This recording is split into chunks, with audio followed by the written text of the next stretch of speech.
I think there's something kind of magical about being with someone before you just start to discover your potential. Like when you're Mm, both at the very beginning stages of discovering like what you're capable of and then growing together because there's just a really intense bond that's made because it's not easy. Like that rise is not easy no matter what path you're taking. And then mhm. I would imagine that that's probably why so many people that are very successful or very famous end up alone if they don't keep someone in that transitory period, because then Yeah. you do have that skeptical mind and you're like, well, what are your intentions? And then you probably do attract some bad actors. So it's like, how do you filter that? And then every bad experience just makes you like more and more cynical. So it's like such a blessing if you're able to find someone prior. Indeed, indeed, and women are really good at seeing the potential in men too. So, it's a good it's a good women can project your future timeline, and, even if you haven't guys, even if you haven't fully developed all the way, woman can see your potential. There's no question, and she's definitely assessing it. That's 100% true. So if they can assess it, they can see it. But yeah, it's good to build, it's good to build. And what's interesting about status, right? Like for guys, when your status is higher, it's easier to be attractive.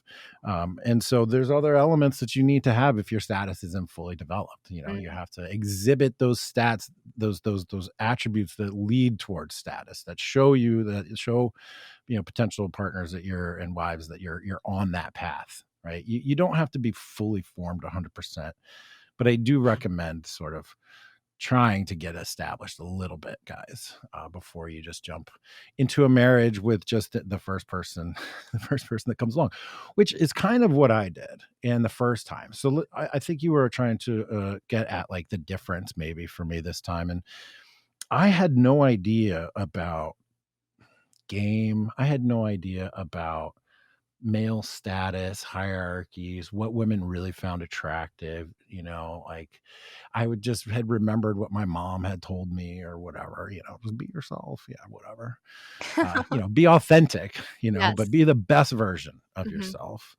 And I just didn't know the game. I was 25 or 6. I think I met her at 24. Mm, And I just didn't know the game. Just didn't know the game. And it I put myself in a situation that was untenable. It was just untenable.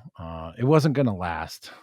It wasn't gonna last anyway. And then, like, I worked in real estate, and then the real estate crash happened, and all kinds of bad things happened. So it all sort of blew up all at once. mm, But for me now, it's different because I understand relationships. I understand male female dynamics. I understand status and hierarchy. I understand attraction triggers. I understand sort of how it works and why to be together. Right. I did mm. a series of tweets the other day on why we were getting married. And the last reason I put was love. I And saw that's, that. yeah. And it's true. That is the last reason.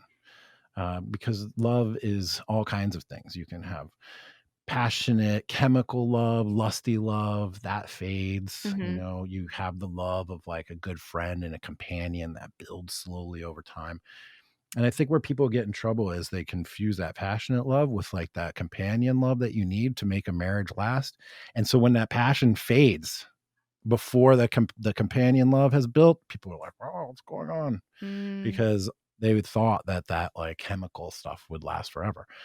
Not That's not to say that like our mutual attraction has not improved every single day since we've been together.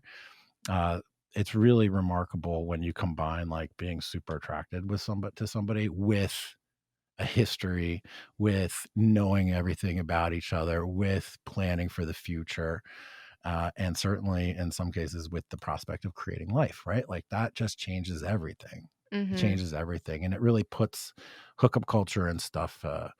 Makes it just look so inferior, after a while.